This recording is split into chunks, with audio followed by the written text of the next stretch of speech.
Welcome back to the Boss Tournament, everybody. This is episode 6 and week 5 of the group stage of the 64-player tournament to find out who is the best at bossing. After the last week where I finished 8th overall, this is what the current group standings look like coming into the last week. We also already clinched playoffs, so you're guaranteed to see that, so that should be hype. Week 5, we loop back to a time boss, Elite Dreadbloon on another brick. The bans are Spike and Sub, one Paragon only, and the same rules apply as the last time boss that made it a lot better. aka the run finishes after tier 3 and 5 seconds of time penalty is ignored. You might notice Blastopopolis was skipped, and that's because he sucks major cheeks. Anyway, despite the changes to make time less tedious, aka only playing 3 tiers instead of 5, after those bans, I realized this is going to be an incredibly infuriating week. Here's why. Without the sub ban, the Elite Dreadbloon tier 1 meta is the following. 2 first strikes to get through the primary, just pretend that mob is Dreadbloon by the way. And then we sell it for attack and Ice Army. However, because sub is banned, this changes everything. I still think attack and Ice Army is by far the best option for 3 of the 4 phases of Dreadbloon. So that means we have to find the next cheapest option that can quote-unquote one-shot like the first strike, and I hate to say it, but this is the cheapest thing I found. Yeah, that guy. That's a lot of money. And if you saw what the top bossers did in the last time round, where they had to afford Mad to get the fastest time, well, as you can see, they had to IMF farm and go $50,000 into debt. Which at the time, 3 weeks ago, I said this kind of farming is out of my scope, but I guess if I want a good score, I'm forced into doing this. So here begins my journey to learn a completely new farming method just for this tournament. To make early game farming a little bit easier, we are bringing Benjamin this time, even though Geraldo was enabled. Wow, shocker. But that's because with Spike and Sub Band, I figure I don't need Reju Potions, which are really important for 2 and 3. With those ability towers out of the way, Benjamin's early game money and bank hack is far superior, IMO. Additionally, in order to avoid penalty, normally you can beat all these rounds with Dart Monkey, but I have to add a Boomerang in order to not let the balloons pass too far here.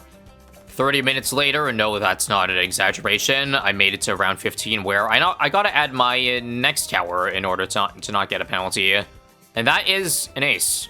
Another brick is incredibly annoying because there are very few towers that work well on this map for cheap. And you have to find the cheapest towers to defend everything in order to create harder. Thankfully, the micro required to pull this off wasn't too crazy. I literally just put on Wing Monkey most of the time and then some circle path. But this can bypass the wall and is also very cheap thanks to the starting military monkey knowledge. End of round 18, we can sell for a monkey bank. I'm going through the early game really quickly here, but I would just like to let you know that I spent literally the entire day on optimizing tier 1, literally 40 rounds of this challenge. That is a colossal waste of time. Dreadbloon makes lead spawn on around 26, and that's why I have a red hot rank Boomerang. Gotta get nice and early. Fast forward to round 30, where I now have a Spike Factory for defense and the bank is full. Now, we begin the IMFing. What you want to do is, in order to afford your next several IMFs, you want to get your first IMF to be full. So you can collect a fat 12.5k and also a 10k loan at the same time. And now, round 34, the IMF is essentially full. Collect it, and also sell this farm over here. Drop them double discounts. Get 2 banks, because we're gonna get 2 IMFs from this fat cash out. This was my first time doing this crazy IMF farming, so I don't know if it was perfect. However, it was enough to afford me Mad, so let me cook here. As you see, we mathed out the money perfectly so that I can buy 2 IMFs for a grand total of 3 now. We also want to set up a wizard over here because round 35 Dreadbloon spawns in ceramics, which is really, really hard. Also, deposit so we can at least make some money from this IMF bank here. Check out this cheap and cool defense I found to defend the ceramics. We're gonna get a Wallfire.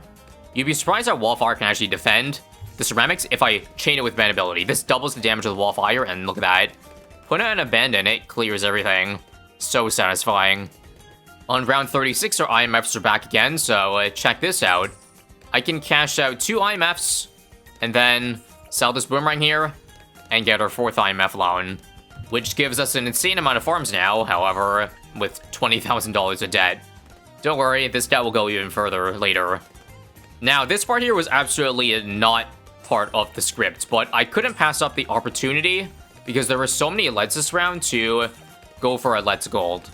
Dreadbloon makes it so that there are a lot of LEDs on 37, 38, and 39, so if you get Let's Gold, you legitimately make $3,000 from that tower in 3 rounds.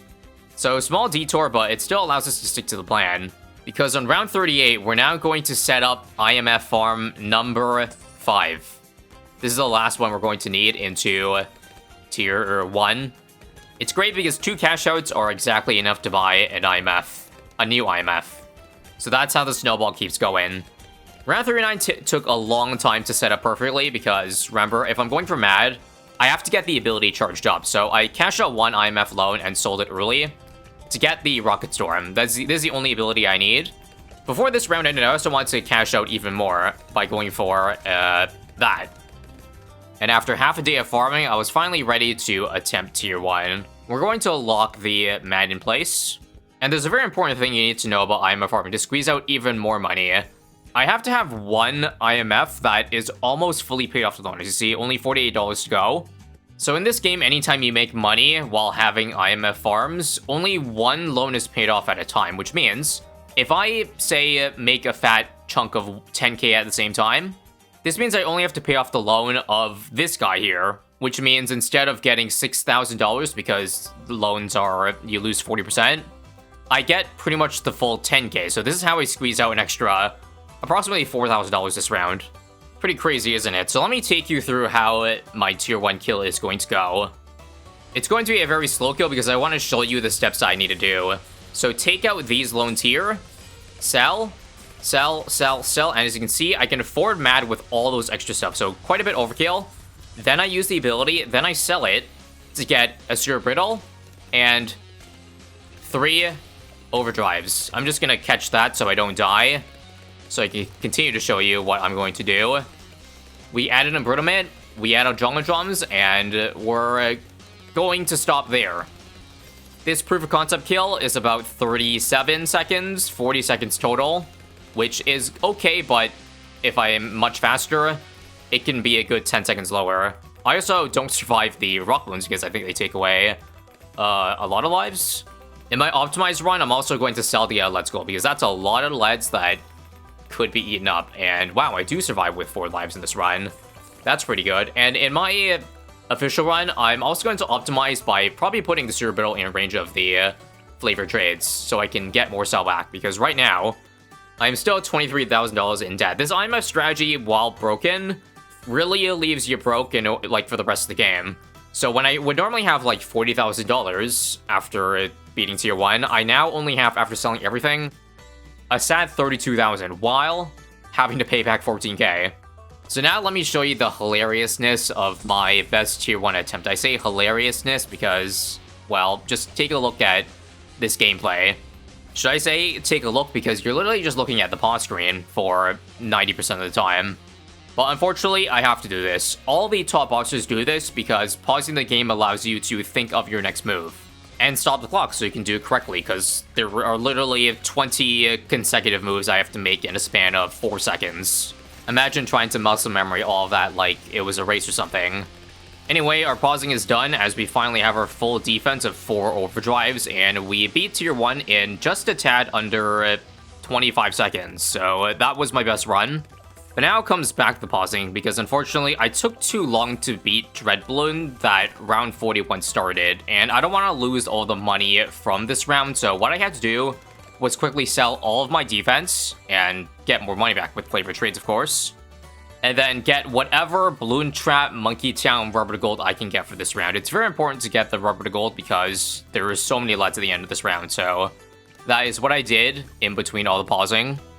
At this point, the challenge is more like BTD6's pause screen featuring a boss challenge. Anyway, we sold so much that our debt is only now down to $13,000, but I don't have a lot of money to spare. Normally, by this point, I'd be able to afford all of this plus a BRF, but right now I kind of have to delay everything. So this means I'm going to have to work with a reduced amount of cash in tier 2, but because it's a tournament and all, I tried my damnedest to make sure to greed as much out of every single round as possible. So we finally get a beer from round 47 and finally paid off all our debt. Now we just do the same old thing that I've done many, many, many times. But if this is your first time seeing it, then let me go over all of it. Overclock BRF for Central Markets, and then sell the Central Markets for a Banana Central, and use a Spike Factory for any mall rounds.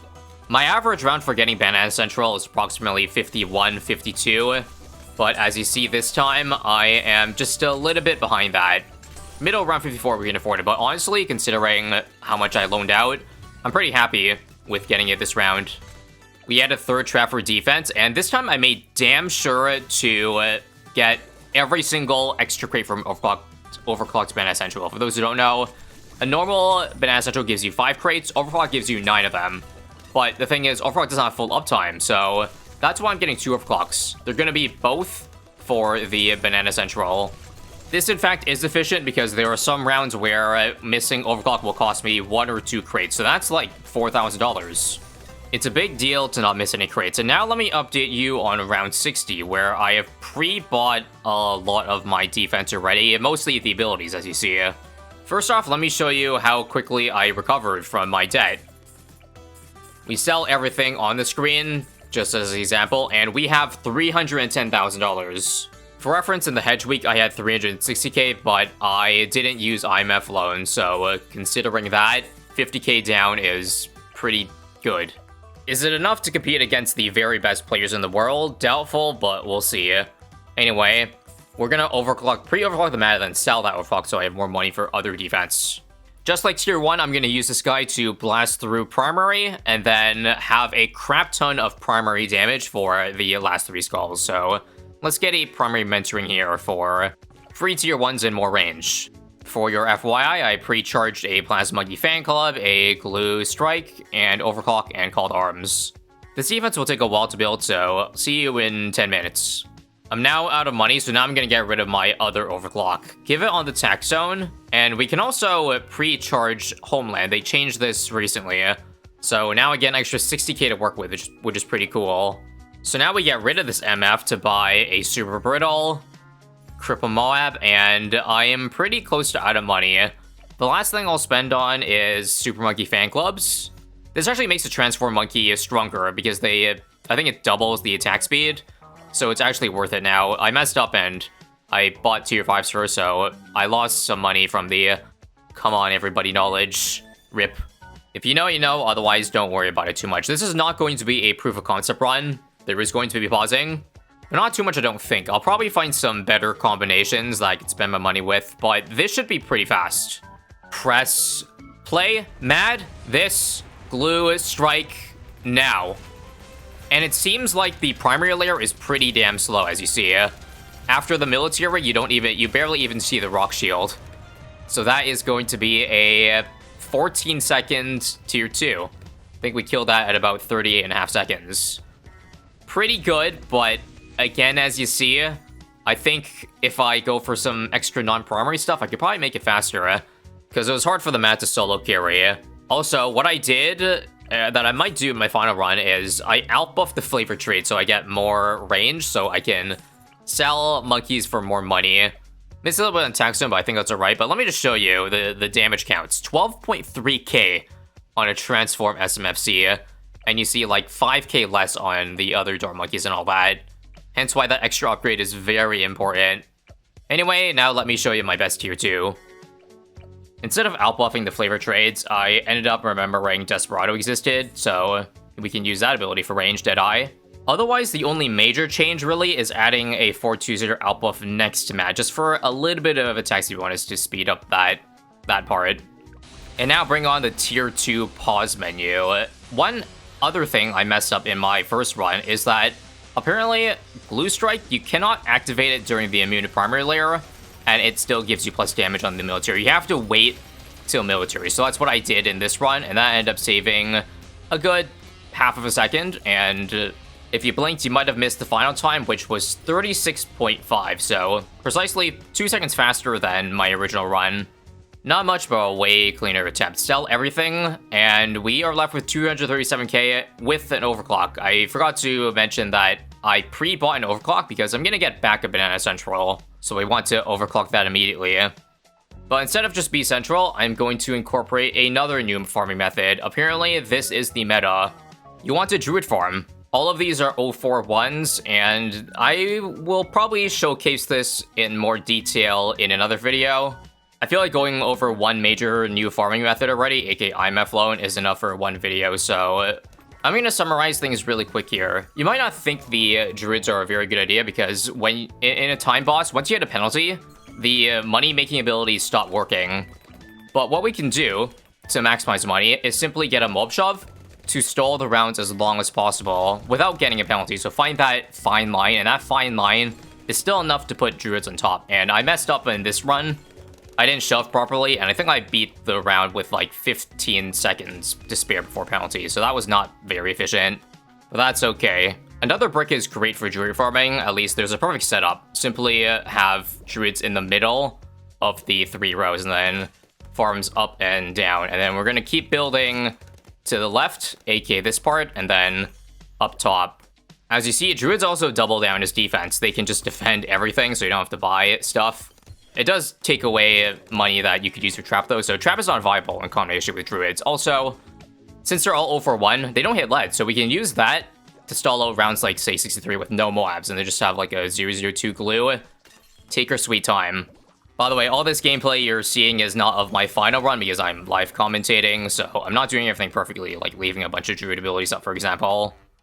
Let me just give you an update on round 66. The Druids I bought here on round 61 already made back their money, 6k, while costing 6k. And then compare it with a Banana Central with Overclock, which is not even at its full value yet. So in hindsight, I shouldn't have even gone for Banana Central and went for full Druids, because that would have, well, made more. Well, I want to get used to the strategy first, so that's why I didn't go all in terms of it. Now, you might also mention or think, how do I know when the penalty is? Like, isn't that annoying to just guess? And the answer is yes, and that's why for every single round here, I actually have to pull up a resource to tell me how long each round is and how long I have before a penalty hits. So what I do is I just look at the cooldown of a Druid, like here for example, and then based on how long the round is, I can estimate at what point of the cooldown the penalty hit, so I can stop shoving at that point, for example.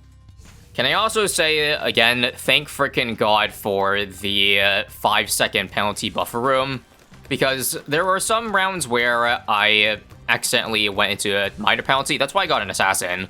It can one-shot a blimp if I shove too long. So that happened last round, and that's why I incurred a 0.38 second penalty. That's fine. That means I milked every single Druid income I could in that previous round. So worth. Energizer 2 for cooldowns, by the way. But think about it. We have, like, over 40 Druids on the map right now. But in the space that I put the Druids in, I could probably just replace them with only, I don't know, 7 farms of max. So that's pretty bad. Not to mention, again, they were less efficient. So a mix of both appears to be the way to snowball the best. And we finally achieve our full farming setup on round 77. Well, everything except the big Monkeyopolis. I didn't get any for this run because there wasn't time. I literally just finished buying everything this round, so 2 rounds of that isn't really worth, like, all the effort. So now I welcome you to the start of round 79, where we have $500,000. Yes, I think I did the math, and we were making about $250,000 per round on round 78. And now, after clearing the entire board of towers, this is how much we have to work with. Just shy of $2 million. Not bad, huh? This is like the exact amount of money I had in the Hedge Week, but starting round 60 with even less, so I guess Druids made a difference. The very first thing we're doing, build a support True Sun God. It's 500k, but we have the money to spare that. Before we get TSG, we buy a support temple for the TSG first so that we get the discount on it. So I see we save 100k and also give the temple itself more range worth. That's how we're going to get enough range buffs to reach here, by the way. So we're going to use Desperado, the up buff, and all that for pretty much map-wide coverage. Also, I'm a dumbass, and this is going to sacrifice the support temple, so let me redo all of that. Got about 80% of our setup done. The other 20% will finish next round. The reason why I'm not doing everything this round is because I actually need a little bit more money. That's why I've kept a couple farms in the top right corner. Turns out TSG plus Engineer Paragon's grade 20 takes up a good chunk of my 1.9 million. Additionally, we also have to set up a bunch of overclocks. Because yes, I'm going to try to overclock buff every single tower up top there for maximum efficiency. And now round 80 where the fun begins. Hopefully 15 overclocks is going to be enough because remember, I can use the Power Glove ability to give an AoE overclock effect. I think I can overclock buff at most about 10 towers it seems there. Given there's 30 plus here, some are missing overclock, but that's fine. First things first, we got to Desperado buff this guy. And while I only have 163k right now, what I can do is I can use all 15 overclocks on the other towers that were missing overclock, and then sell each one for an additional, I don't know, 100,000. So give me another like 30 minutes or so to finish the setup. Here we go, overclocked everything, sold all overclocks to be able to afford everything that you see here. So in addition to what I had on tier 2, Total Transformation, Avatar Wrath Army, Ray of Doom, and a sniper. And I think now that I got every tower, use Homeland to give every tower double attack speed, sell it, and then buy that Ray Doom, and that's pretty much all the money. I might test later if I can get away with selling this temple. I am just not sure if selling it will lose too much range. This is still going to be an attempt where I try hard though, so be aware, you're going to see more pauses than you've ever seen in your life. I want to blast through the first 2 primary layers with 2 Sentry Explosions, so let's do that first. And use the 3 monkey abilities. 1, 2, 3. Wait. Sell. Okay. And then sell number 2. Pretty good. Now, Blue Strike. Okay. And then drop the new sentry. Ooh, I kind of messed up. Ooh, I messed up. I think I was supposed to use the sentry explosion a little bit earlier, but that's okay. And then sell the last sentry right now. Wait. I waited too long. Let's wait for after the rock shield. There. And that's about it. I guess I could sell the Engineer Paragon, but I can't buy anything quick enough. Now, I don't think we need to pause anymore, and we just watch the shredding of the support layer. And that, I think, was the fastest tier yet, wasn't it? 47.31, which means, yeah, that was under 11 seconds. Tier 2 took 12. So despite having like 8 times more HP, we beat it faster.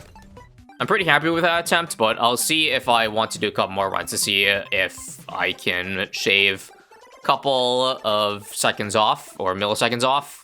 Pop counts, in case you're curious though, the Plasma Monkey fan club is just cracked, man. 50k on every single SMFC.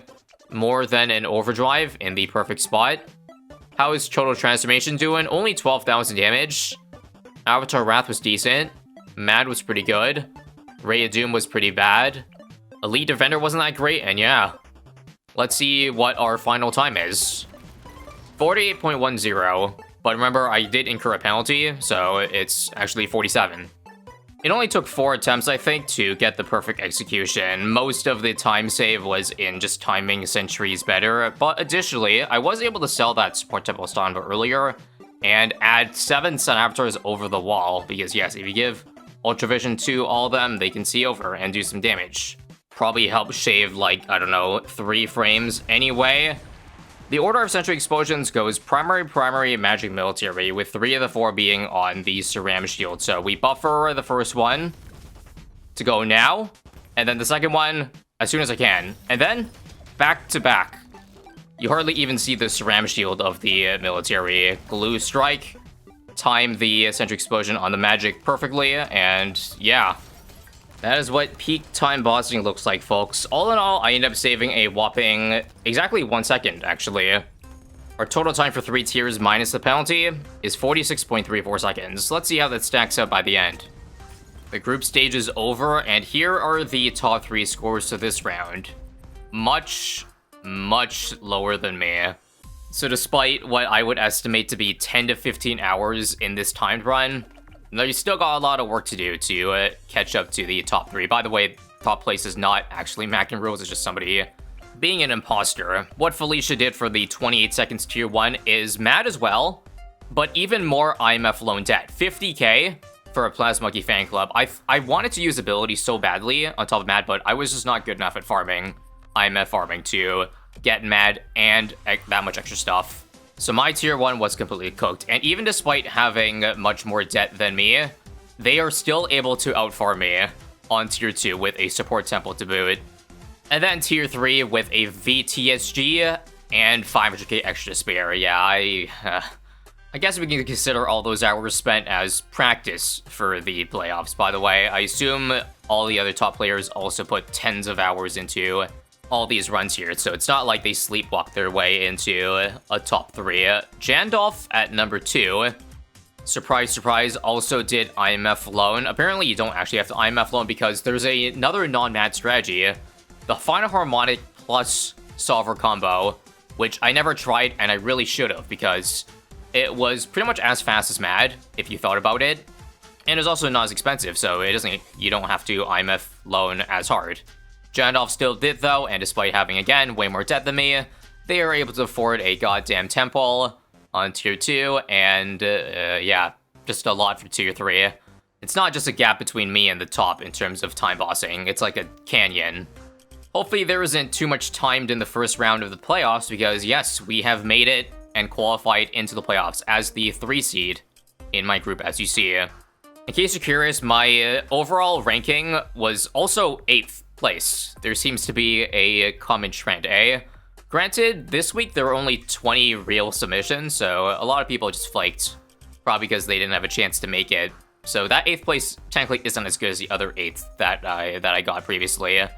And now if we look at the playoff bracket, it now is a 1v1 where I'm up against Lazy Lizard in Group B, C2 of Group B. By the time you're watching this, the playoffs are likely already underway. So stay tuned because it's gonna be really hype, and I probably have to put even more hours now into this week. In exchange for those many, many hours, if you could spend 10 seconds of your day just to go to the shop and enter creator code ISAB, that would mean a lot. Right now, there is also a sale on Rogue Legends and the Tier 5 Rare Insta Monkey Pack, so get it now if you can, and I'll see you later.